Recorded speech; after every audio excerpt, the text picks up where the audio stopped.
Thank you very much for inviting me to say a few words in the Asia Regional Workshop on operationalizing the GCF Indigenous Peoples Policy. I would like to express my regret for my inability to be with you physically because I have other commitments which I didn't foresee when I agreed initially to attend the meeting. First, I would like to thank the Green Climate Fund for adopting the Indigenous Peoples Policy, and the board, the members of the board of the GCF for adopting this policy, as well as the formulation of the operational guidelines. I've been involved indirectly with this process through my colleagues in Tibba, who have been the ones leading the process of pushing for the adoption of these policies and guidelines. I would like to thank the team that has played a key role in these processes. But I also have engaged in my capacity as the UN Special Rapporteur on the rights of indigenous peoples, because among my mandates is to look at how policies that reflect and that respect the rights of indigenous peoples embedded in the UN Declaration on the Rights of Indigenous Peoples are being considered by various institutions and states and other actors as far as their projects are affecting directly indigenous peoples. So I have provided some little advice in the process of the adoption of this policy. Secondly, I'd like to say that I as the Special Rapporteur, I really appreciate the fact that the GCF has gone through this whole process, and the end result, the outcome of the processes of developing the policy have really been very substantial. I can say that these are very much coherent with the standard set in international human rights instruments like the UN Declaration on the Rights of Indigenous Peoples and the conventions, the relevant conventions, which include the ILO Convention number 169 on Indigenous and Tribal Peoples, and the conventions on human rights, civil and political rights, and Convention on Economic, Social, and Cultural Rights, as well as the Convention on the Elimination of Racial Discrimination. So I congratulate you for endeavoring to meet the standards set by these instruments and conventions, and I hope that you will be able to implement this policy as best as possible. I also look through the operational guidelines that you have developed, and I'm quite impressed with the fact that you have extensively elaborated on what it means to obtain free prior informed consent, what are the necessary processes, as well as you also have elaborated on how they can access the grievance mechanism that is set within the GCF. For this particular conference, I have been told that this is the first time that indigenous peoples are engaging directly with nationally designated authorities as well as accredited entities, and I think this is a very good practice that should be done in various regions as well. I know that there are 3 governments who are engaging in the process, and I congratulate these parties for getting involved in the discussion on how to operationalize the policy.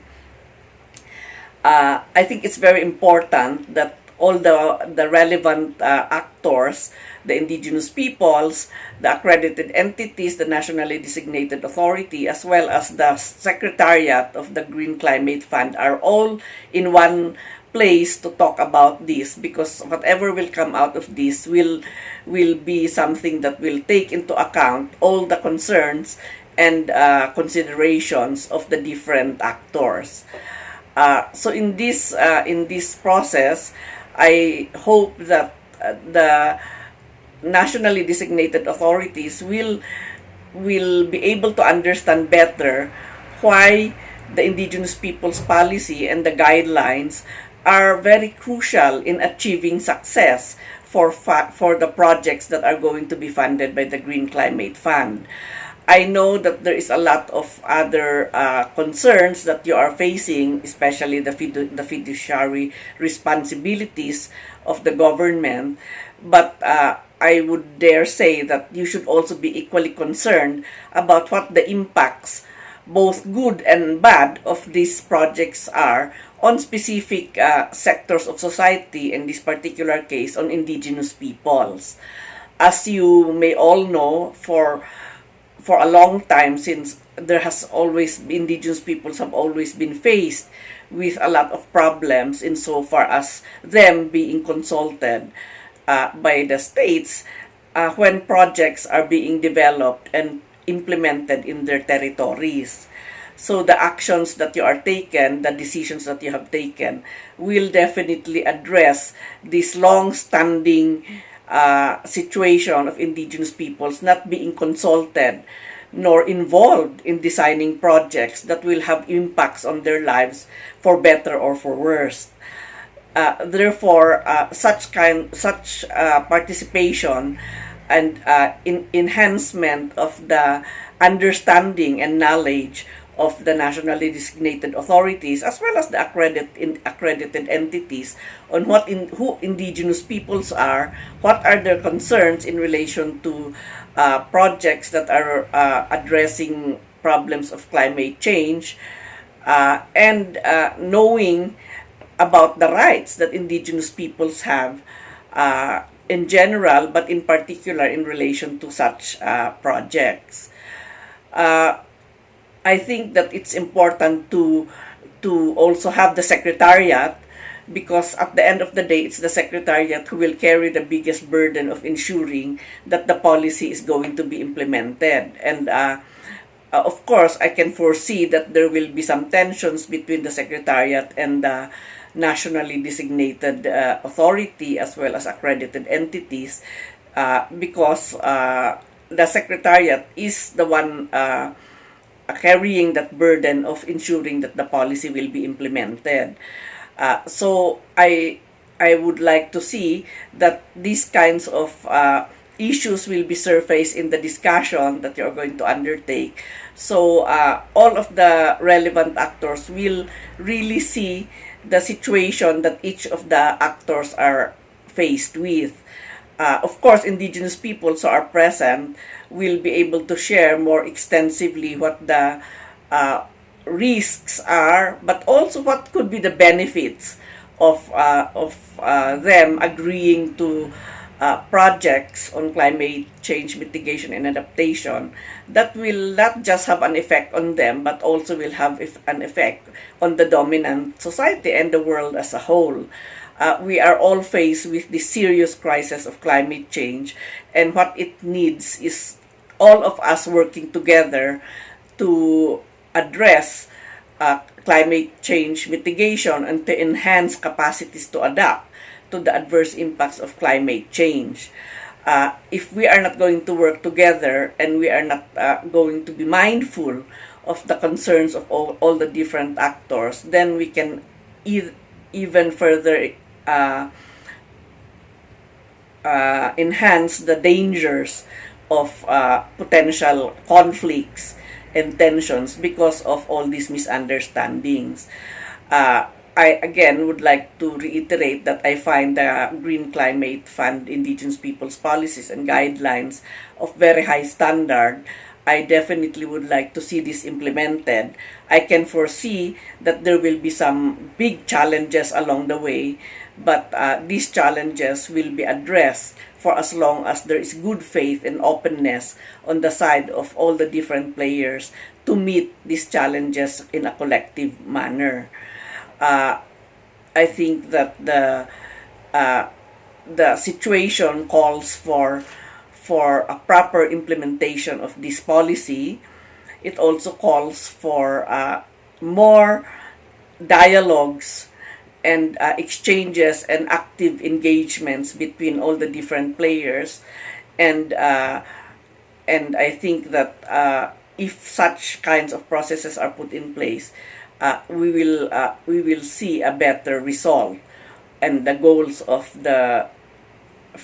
Framework Convention on Climate Change will also be met. I haven't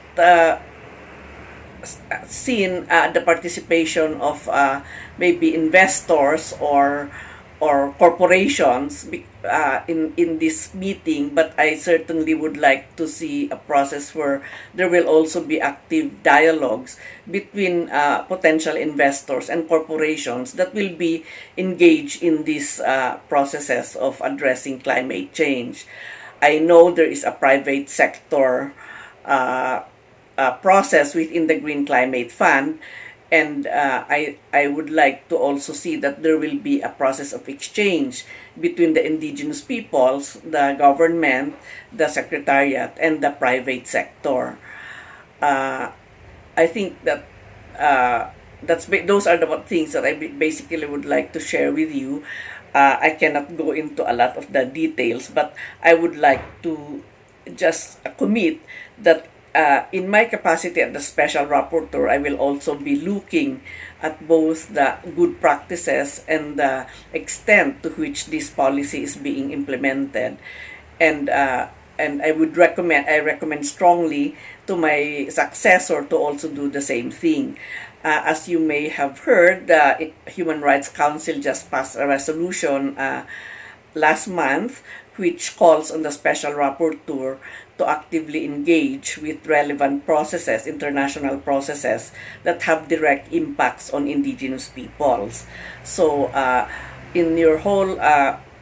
in the activities that you are going to do in terms of monitoring and in terms of evaluating the success or challenges met by the implementation of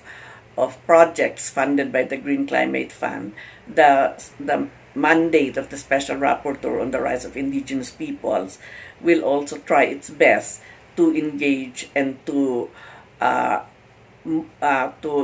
highlight what she thinks are good, but also to highlight what the challenges are so that this can be faced in the right time and in a proper manner. Thank you very much, and I wish you all the best in this seminar that you are going to hold.